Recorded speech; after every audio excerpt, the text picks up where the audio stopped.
Bonjour à tous. Je vais là faire une série sur.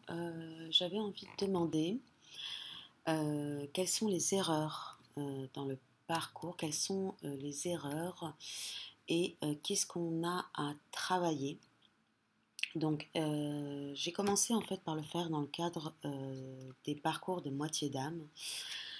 Mais je vais l'élargir en général à des guidances de développement personnel parce que je pense qu'elles peuvent servir à chacun d'entre nous, à tout le monde. Et du coup, donc la précédente, j'avais commencé par l'écoute. Mais je vais essayer là, sachant que les parcours de moitié d'âme sont aussi des parcours de développement personnel, je vais essayer quand même de me dégager du cadre de la nature de ce lien pour l'ouvrir un peu plus de manière générale à au développement personnel. Donc, alors, mais quand je vais demander dans le cadre, donc ma question c'est quelles sont les erreurs et qu'est-ce qu'on a à travailler dans le cadre de ce parcours? Qu'est-ce qui doit être travaillé et quelles sont voilà, nos erreurs? Qu'est-ce qui doit être travaillé dans le cadre de ce parcours? Sachant qu'encore une fois, ça peut être pour toute personne, c'est pas seulement pour des personnes qui sont engagées dans des... Non, là j'en ai quand même un peu beaucoup dans des parcours de moitié d'âme.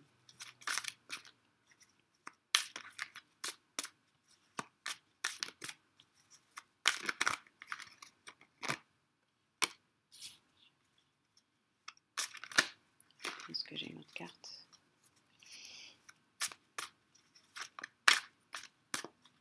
Je vais le faire aussi un peu en intuitif. C'est quelque chose aussi que j'avais envie de faire depuis quelques temps.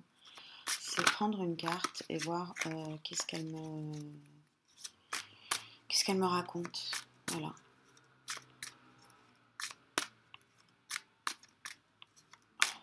Bon, je vais m'arrêter là. Il n'y a qu'une seule carte. Qui est le valet de bâton. Hop, à l'envers. Donc elle était tombée à l'envers. Alors comme on est sur erreur et choses à transformer, donc je pense que à l'envers ou à l'endroit, là, dans le cadre de ce type de guidance, c'est pas tant que ça important vu que dans tous les cas, on aura les deux aspects. Alors, le valet de bâton à l'endroit est un personnage qui est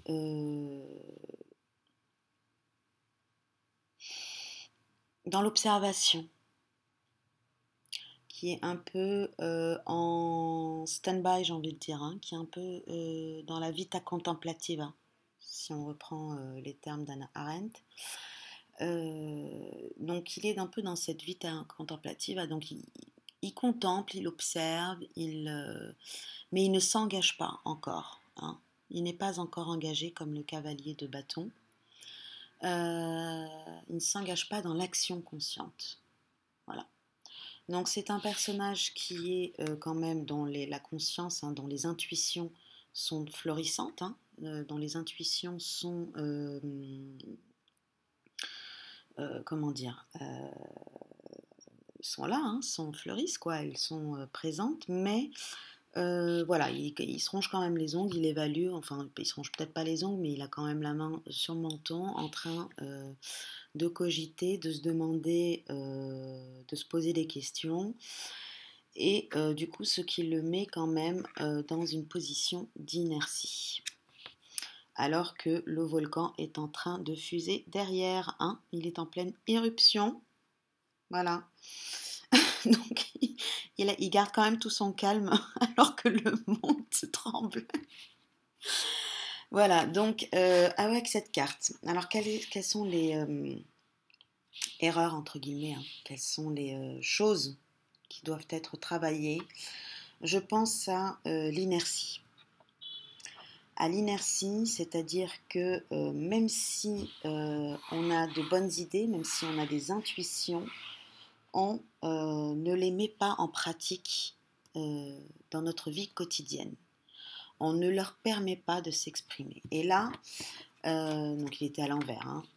Et là, le cavalier de bâton, c'est un peu...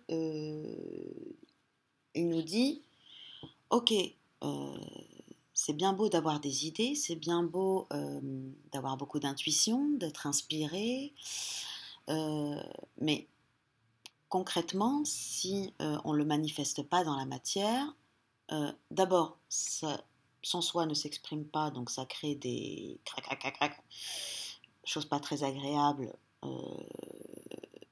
parce qu'on n'est pas en accord avec notre soi, et que lui, il insiste bien pour nous le faire comprendre, hein, qu'il existe et qu'il a besoin aussi de s'exprimer et d'être, de se réaliser.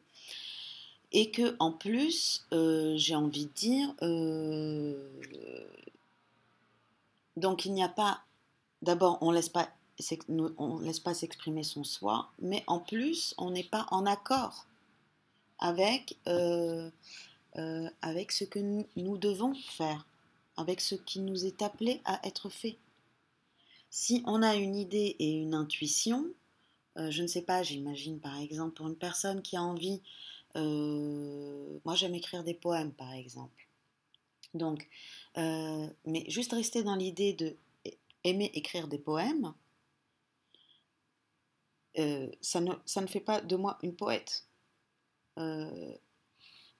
Bon, je ne vais pas rentrer là-dedans. Je vais, par exemple, aussi pareil, le monde scientifique aussi, c'est pas parce que on fait, comment dire, on s'interroge, par exemple, sur le monde, sur le fonctionnement du monde, que ça en fait de nous des scientifiques. Il y a un moment, il va falloir réellement agir en tant que scientifique, mettre en place, soit par l'expérimentation, soit écrire, l'analyse, etc., la compréhension. Il y a un moment, il va falloir mettre en pratique cette curiosité qu'on a vis-à-vis du monde ou de la vie ou de voilà comment ça fonctionne.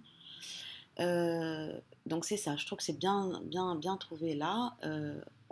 Cette curiosité-là, qui est incarnée par ce valet de bâton, cette curiosité-là, donc qui est inspirée, hein, ne suffit pas. Ne suffit pas. Il va falloir à un moment donné passer en cavalier de bâton, mettre en place un projet, par exemple, qui puisse assouvir, qui puisse laisser exprimer cette curiosité-là. Donc voilà, donc je pense que c'est assez bien dit. Je vais m'arrêter là pour cette guidance sur le valet de bâton et l'inertie.